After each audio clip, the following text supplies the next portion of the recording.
नमस्कार, न्यूज 18 मध्य प्रदेश छत्तीसगढ़ देख रहे हैं आप और बुलेटिन में इस वक्त की छत्तीसगढ़ की सबसे बड़ी खबर रायपुर से। पूर्व मुख्यमंत्री अजीत जोगी की तबीयत बिगड़ गई है। पूर्व मुख्यमंत्री अजीत जोगी की तबीयत अचानक बिगड़ी है और उनकी हालत अभी चिंताजनक बताई जा रही है। नारायणा अस्पताल में अजीत जोगी को भर्ती कराया गया है। अजीत जोगी के बेटे अमित जोगी ने इसकी जानकारी दी है।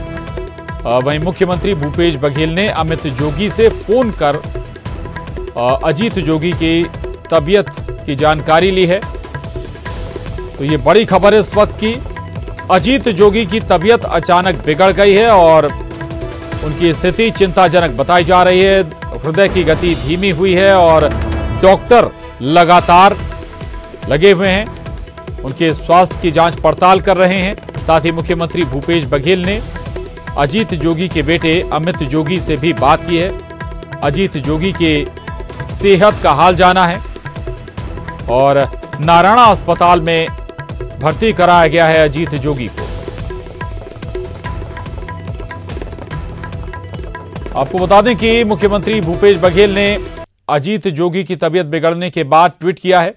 अजीत जोगी की तबीयत बिगड़ने पर सीएम भूपेश बघेल ने अमित जोगी से हालचाल भी जाना है और ट्वीट करते हुए उन्होंने कहा है कि अजीत जोगी जी के स्वास्थ्य के बारे में उनके सुपुत्र अमित जोगी जी से फोन पर बात हुई। मैंने उनके शीघ्र स्वास्थ्य लाभ की कामना की है। तो मुख्यमंत्री भूपेश बघेल ने अमित जोगी से बात की है। पूर्व मुख्यमंत्री अजीत जोगी की सेहत का हाल जाना है। ममता लांजेवार हमारे साथ जुड़ गई हैं और जानकारी के साथ। ममता, क्या जानकारी है अजीत जोगी के स्वास्थ्य को लेकर, क्या स्थिति है? 25 मिनट पहले अजीत जोगी को कार्डियक अरेस्ट आया था और उसके बाद में तुरंत नारायणा जो हॉस्पिटल है वहाँ पर फ़ोन किया गया और उनके जो हृदय की धड़कन है वो बंद हो गई थी। नारायणा हॉस्पिटल से तुरंत एम्बुलेंस गई और उसके बाद उन्हें हॉस्पिटल में, जैसे कि हम दिखा रहे हैं, एडमिट किया गया और उसके बाद उन्हें CPR दिया गया। CPR के बाद में जो धड़कन है वो तो वापस आई है, पूरी तरह से धड़कन बंद हो गई थी उनकी, वो तो वापस आई है, लेकिन उसके बाद भी उनकी स्थिति जो है वो अभी भी गंभीर बनी हुई है। डॉक्टर सुनील खेमका जो नारायणा हॉस्पिटल के प्रमुख हैं, उनसे हमारी बात हुई है। उनका कहना है कि करीबन 10 डॉक्टर्स की जो टीम है वो लगी हुई है। ICU में अजीत जोगी हैं और उनकी धड़कन को नॉर्मल करने की कोशिश की जा रही है। इनमें कार्डियोलॉजिस्ट शामिल है, MD मेडिसिन शामिल है और भी जो डॉक्टर्स हैं वो शामिल है। तो पूरी की पूरी जो टीम है वो लगी हुई है। उनके बेटे अमित जोगी जो है वो रास्ते में है और रेणु जोगी, वो उनकी पत्नी रेणु जोगी हॉस्पिटल में मौजूद हैं। जी बिल्कुल, यानी परिवार मौजूद है। आप बता रहे हैं कि धड़कनें रुक गई थीं लेकिन अब दोबारा धड़कनें वापस आई हैं। संकेत बेहतर हैं। सुनील खेमका आप बता रहे हैं, उनसे बात भी हुई है और महत्वपूर्ण है। चूंकि ममता, अब चिंता इसलिए भी है, बढ़ जाती है चूंकि पहले से भी कई बीमारियों से वो संक्रमित रहे हैं अजीत जोगी, तो इसलिए शायद, लेकिन जो पुराना हिस्ट्री होगी हेल्थ से जुड़ी हुई वो पहले से डॉक्टरों के पास होगी। स्वाभाविक है कि सुनील खेमका जिनका आप जिक्र कर रहे हैं, पहले भी वो इनके इलाज में इनका इलाज करते रहे हैं अजीत जोगी का। ममता, बिल्कुल, देखिए, और अगर हम बात करें तो डॉक्टर सुनील खेमका भी इलाज करते रहे हैं। उसके पहले रामकृष्ण हॉस्पिटल, एक और निजी हॉस्पिटल है, वहाँ पर भी उनका इलाज चला है। पिछली बार जब वो भर्ती हुए थे तो जो अगर हम अजीत जोगी की बात करें तो आप देखेंगे कि वो पूरी एम्बुलेंस ही, जो उनकी जो गाड़ी है वो एक एम्बुलेंस की तरह ही है। वो उस एम्बुलेंस की तरह नुमा गाड़ी में ही चलते हैं और उसके साथ ही तमाम जो उनके जो हेल्थ जो रिकॉर्ड है वो साथ में ही रहते हैं। तमाम अब तरह के जो। ममता रहिएगा, मैं आपके पास दोबारा आ रहा हूँ। और डॉक्टर सुनील खेमका जी हमारे साथ इस वक्त जुड़ गए हैं। सुनील खेमका जी, स्वागत है आपका न्यूज 18 पर। आपकी, हालांकि ज्यादा वक्त आपका नहीं लेंगे, आपका ज्यादा वक्त इस वक्त अस्पताल में ही जरूरी होगा चूंकि इलाज चल रहा है इस वक्त अजीत जोगी जी का। आपसे लेकिन जानना चाहेंगे इस वक्त क्या स्थिति है, क्या स्थिति थी जब वो आपके पास आए और उसमें कितना सुधार है अभी? जोगी जी हमारे पास जब आए थे तब उनको कार्डियक अरेस्ट हो गया था, तो हमारे यहाँ डॉक्टर गए थे, वो CPR करते हुए उनको लेके आए, माउथ टू माउथ रेस्पिरेशन देते हुए, और अभी वो वेंटिलेटर पे हैं और पल्स और BP मेंटेन हो रहे हैं लगभग विद सपोर्ट। अभी क्रिटिकल हैं वो और कुछ समय बाद और पिक्चर क्लियर होगी। जी, हम कह सकते हैं कि कुछ वक्त बाद, कुछ और ट्रीटमेंट के बाद शायद जो क्रिटिकल वाली स्थिति है उससे बाहर आ जाएं, अजीत जोगी जी? जी जी जी हाँ बिल्कुल। क्या ट्रीटमेंट, क्या उपचार दिया जा रहा है इस वक्त अजीत जोगी जी के लिए? अभी जोगी जी को जो है सांस और सब जो हार्ट है उनका सब मेंटेन किया जा रहा है। बाकी जो एसिडोसिस वगैरह जितने चेंजेस आ जाते हैं वो सबको करेक्ट किया जाए। जी ओके। ऑक्सीजन सपोर्ट भी दिया जा रहा है क्या, या कुछ और ऐसा ही सपोर्ट जिसकी जरूरत इस वक्त पड़ रही है उन्हें? वेंटिलेटर पे है। बीपी फॉलो जाता है, उसके लिए जो दवाइयाँ रहती बीपी को मेंटेन करने के लिए वो सब दिया जाए। ठीक जी जी सर, चूंकि कमर के नीचे का हिस्सा उनका वर्क नहीं करता है सर, आखिरी सवाल। चलिए संपर्क टूट गया है सुनील खेमका जी से। ममता हमारे साथ बनी हुई है। ममता, चूंकि वेंटिलेटर पर हैं, हालांकि जैसा कि सुनील खेमका जी बता रहे हैं कि लगातार उपचार दिया जा रहा है और आशा ये है कि जल्द से जल्द वो वापसी करेंगे, यानी कि उस स्थिति से बाहर आएंगे।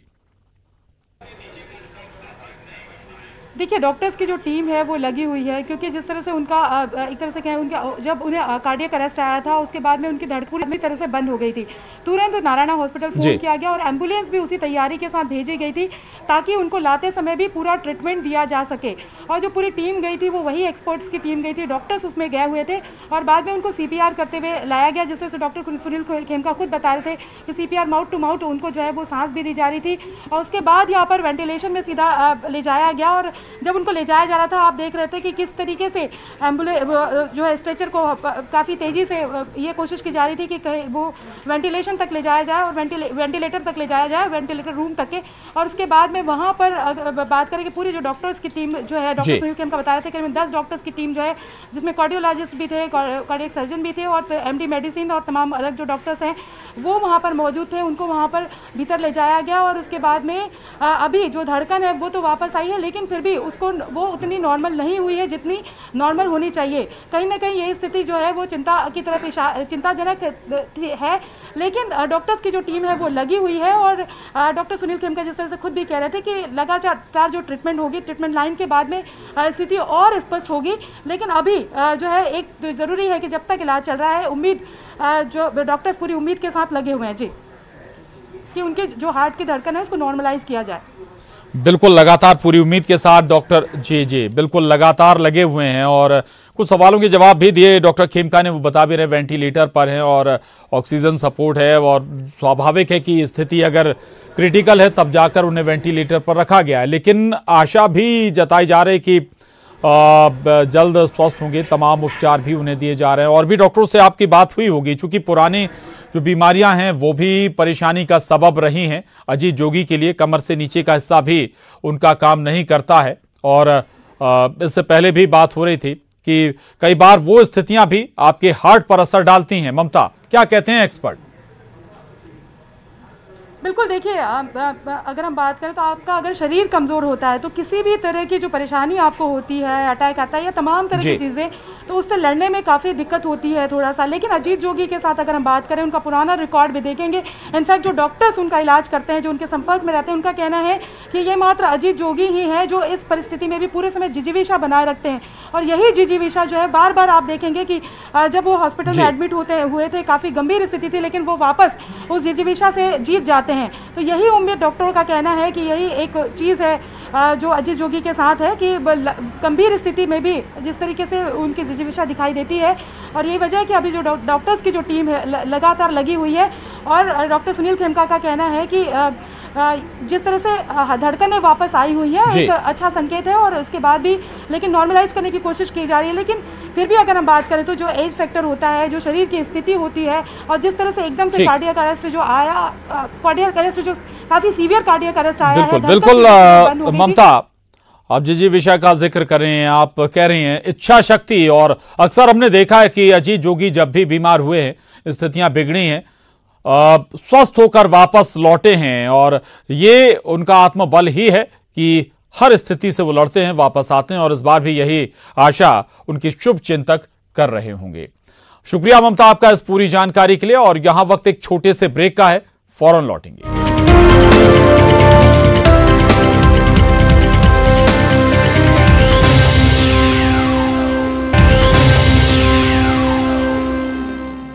ब्रेक के बाद खबर राजनांदगांव से, जहां शहीद थाना प्रभारी श्याम किशोर शर्मा को श्रद्धांजलि दी गई। गृह मंत्री ताम्रध्वज साहू और डीजीपी डीएम अवस्थी ने उन्हें श्रद्धांजलि दी। पुलिस के आला अधिकारी भी इस दौरान मौजूद थे।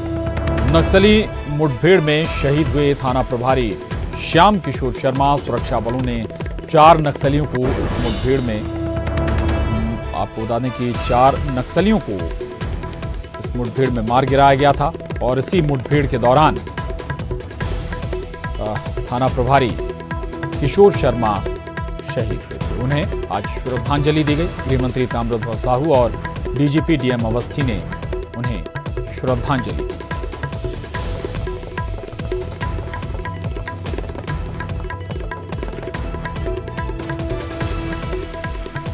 ये तस्वीरें इस वक्त आप देख पा रहे हैं। ये तस्वीरें राजनांदगांव से हैं, जहां शहीद थाना प्रभारी श्याम किशोर शर्मा को गृह मंत्री ताम्रध्वज साहू और डीजीपी डीएम अवस्थी ने श्रद्धांजलि अर्पित की।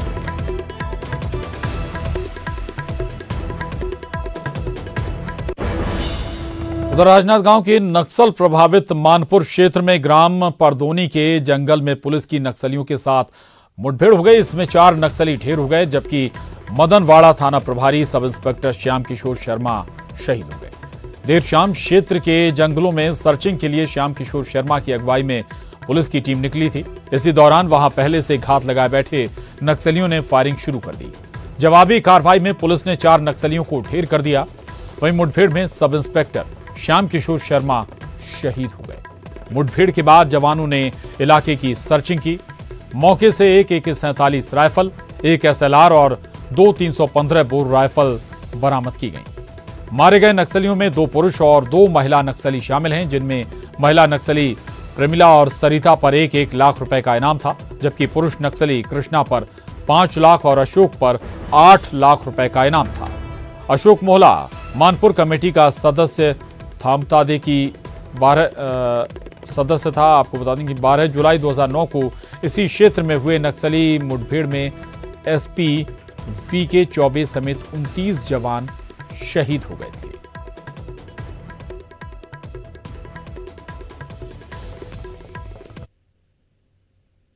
इंजरी के चांसेस हैं और अभी हमारे पास 4 बॉडीज हैं और 4 वेपन हैं इनके पास से, जो एक AK-47 है, एक SLR है और 2 315 बोर राइफल है। इसमें एक बड़ा कैडर है जो इस एरिया का फेमस कैडर था, अशोक, DVC रैंक का है, वो मारा गया है। तो ये हमारी टीम की एक बड़ी सफलता है, बट अनफॉर्चुनेट है कि हमारे मतलब एक बहादुर लड़का जो था वो इसमें शहीद हुआ है। इसमें ITBP और DRG की टीम भी थी क्या सर्चिंग में? ITBP रीइंफोर्समेंट में हमारे गई थी और बाकी टीम जो है वो 28 की एक पार्टी शुरू में ऊपर 8 लाख है। दूसरा लड़का है ACM कृष्णा, उसके ऊपर एरिया कमेटी मेंबर है, 5 लाख का इनाम है। बाकी जो दोनों लड़कियां हैं वो पार्टी मेंबर है, दोनों के ऊपर 1-1 लाख रुपए का इनाम। अभी हम खड़े हैं ग्राउंड जीरो पे, जहां पुलिस और नक्सलियों के बीच यहां मुठभेड़ हुई, जिसमें 4 नक्सलियों को पुलिस ने ढेर किया। वहीं पुलिस के एक जो सब इंस्पेक्टर हैं वो यहाँ शहीद भी हो गए हैं। मैं अपने सहयोगी से चाहूँगा कि जो खून के धब्बे हैं, जो छींटे हैं, उनको दिखाए। यहाँ 2 नक्सली महिला और 2 पुरुष नक्सलियों को पुलिस के जवानों ने ढेर किया है। मैं आपको बताना चाहूँगा कि मेरे पीछे आप देख सकते हैं कि यहाँ घनघोर जंगल है। घटना के बाद नक्सली या इस घनघोर जंगल का फ़ायदा उठाते हुए भाग खड़े हुए हैं। वहीं दूसरी चीज़ मैं आपको बताना चाहूँगा कि नक्सलियों ने यहाँ क्यों कैंप किया था, उसका मुख्य कारण यहाँ पानी का स्रोत है, तालाब है, उससे वो अपनी आवश्यकताओं की पूर्ति करते थे। हमारा मकसद खबरों की तह तक जाना है, चीखना चिल्लाना नहीं, और उस तह तक पहुंचकर आपको उस सच्चाई से रूबरू कराना है। राकेश यादव, न्यूज़ 18, राजनांदगांव। और उधर मदनवाड़ा थाना क्षेत्र में नक्सली मुठभेड़ में श्याम किशोर शर्मा की शहादत की खबर मिलते ही सरगुजा जिले में शोक की लहर फैल गई। बेटे की शहादत पर उनके पिता ने कहा कि हमें अपने बेटे पर गर्व है, हमारा बेटा देश के लिए शहीद हुआ है। शहीद के शव को उनके पैतृक गांव लाया जा रहा है। शहीद के अंतिम संस्कार में सोशल डिस्टेंसिंग का पालन किया जाएगा और 20 लोगों को आने की अनुमति दी गई है। साहब, हमको बहुत गर्व है कि बेटा जो है हमारा बलिदान में चला गया। हमें कोई दुख नहीं है। अब पिता है, मरना तो सबको है एक दिन, इसमें दुख नहीं है। लेकिन अब बीच में धोखा दे देते पिता के नाते तो हमको रोना तो रात दिन है साहब। हमें बहुत सुखी खुशी है कि हमारा पुत्र जो उस काम में आया बलिदान में। देखिए, महसूस तो हम लोग काफ़ी दुखी हैं, क्योंकि भाई अब भाई चला गया, पर इस बात का भी गर्व है हमें कि हमारा भाई एक शेर की तरह लड़ा और वीरगति को प्राप्त हुआ। और मुझे तो इस बात की खुशी है कि जो भी उसको वो कई बार बोलता था कि मैं जब तक जीऊँगा शेर की तरह जीऊँगा, और सही में आज शेर की तरह चला गया वो। अभी तक तो है कि राजनांदगांव में मुठभेड़ हुई थी, वहाँ पे हमारे खाला गांव के निवासी हैं श्याम सुंदर जी, सब इंस्पेक्टर है, वो शहीद हो गए हैं। तो उनके भी बॉडी यहाँ पे आने वाली है। एयरपोर्ट में हम लोगों ने तैयारी कर रखी है और उनके ग्राम में जहाँ पे उनका अंतिम संस्कार किया जाना है, वहाँ पे पूरे सम्मान के साथ उनका, तो वो तैयारियाँ जो वरिष्ठ अधिकारियों के निर्देश। वहीं थाना प्रभारी श्याम किशोर शर्मा की शहादत पर राज्यपाल अनुसुईया उइके ने ट्वीट किया है। उन्होंने ट्वीट में लिखा है, मैं उन्हें श्रद्धांजलि अर्पित करते हुए उनके परिजनों के प्रति गहरी संवेदना व्यक्त करती हूँ। तो राज्यपाल अनुसुईया उइके ने थाना प्रभारी श्याम किशोर शर्मा की शहादत पर दुख प्रकट किया है और ट्वीट में वो लिखती हैं कि मैं उन्हें श्रद्धांजलि अर्पित करते हुए उनके परिजनों के प्रति गहरी संवेदना व्यक्त करते हैं। साथ ही मुख्यमंत्री भूपेश बघेल ने भी ट्वीट किया है, नक्सली मुठभेड़ में शहीद एसआई श्याम किशोर शर्मा को सीएम भूपेश बघेल ने श्रद्धांजलि दी है। सीएम ने ट्वीट कर लिखा है कि मैं उनकी शहादत को नमन करता हूं, ईश्वर उनके परिवारजनों को संबल प्रदान करे। वहीं गृह मंत्री ताम्रध्वज साहू ने भी ट्वीट कर शहीद थाना प्रभारी को श्रद्धांजलि अर्पित की है। इसके अलावा पूर्व मुख्यमंत्री डॉक्टर रमन सिंह ने भी शहीद एसआई श्याम किशोर शर्मा को श्रद्धांजलि दी है। उन्होंने ट्वीट कर कहा है कि आज राजनांदगांव जिले के मदनवाड़ा में कायर नक्सलियों से लड़ते हुए थाना प्रभारी श्याम किशोर शर्मा की शहादत से हृदय को गहरा दुख पहुंचा है। मैं परमात्मा से उनकी दिवंगत आत्मा को शांति और शोकाकुल परिजनों को धैर्य प्रदान करने की प्रार्थना करता हूं।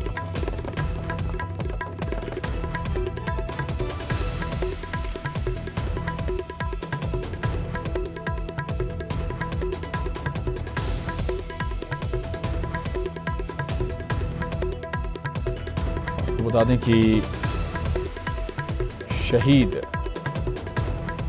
एसआई क्योंकि नक्सलियों से मुठभेड़ में देश के लिए शहीद हो गए और आज उन्हें श्रद्धांजलि दी गई। इससे पहले राज्यपाल अनुसुईया उइके ने भी ट्वीट कर उन्हें श्रद्धांजलि अर्पित की। शहीद थाना प्रभारी श्याम किशोर शर्मा, मुख्यमंत्री भूपेश बघेल ने भी ट्वीट कर लिखा कि मैं उनकी शहादत को नमन करता हूं, ईश्वर उनके परिवारजनों को संबल प्रदान करे। साथ ही गृह मंत्री ताम्रध्वज साहू ने भी उन्हें श्रद्धांजलि अर्पित की।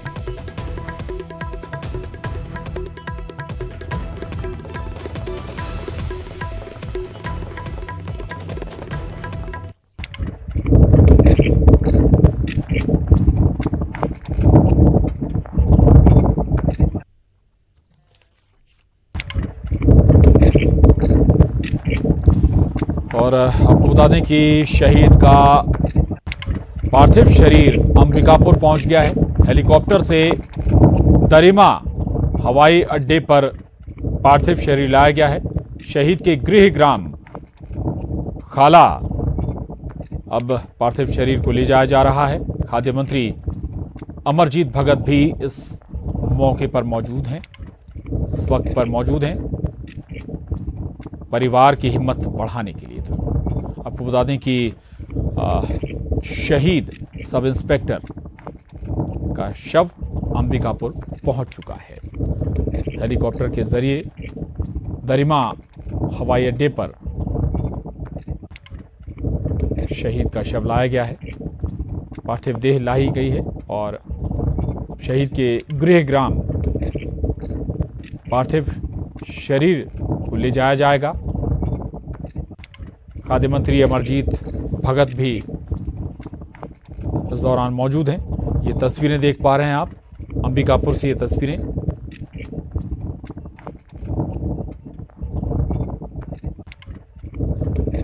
तो श्याम किशोर शर्मा नक्सली मुठभेड़ में शहीद हुए थे। आज उन्हें श्रद्धांजलि दी गई। मुख्यमंत्री भूपेश बघेल ने भी उन्हें श्रद्धांजलि दी ट्वीट के जरिए। साथ ही पूर्व सीएम रमन सिंह ने भी श्रद्धांजलि अर्पित की ट्वीट कर, और अब उनका पार्थिव शरीर अंबिकापुर लाया गया है। हेलीकॉप्टर से हवाई अड्डे पर उनका पार्थिव शरीर लाया गया है। इस दौरान खाद्य मंत्री अमरजीत भगत भी मौजूद हैं। बहरहाल बुलेटिन में बस इतना ही। खबरों का सिलसिला न्यूज़ 18 मध्य प्रदेश छत्तीसगढ़ पर लगातार जारी है।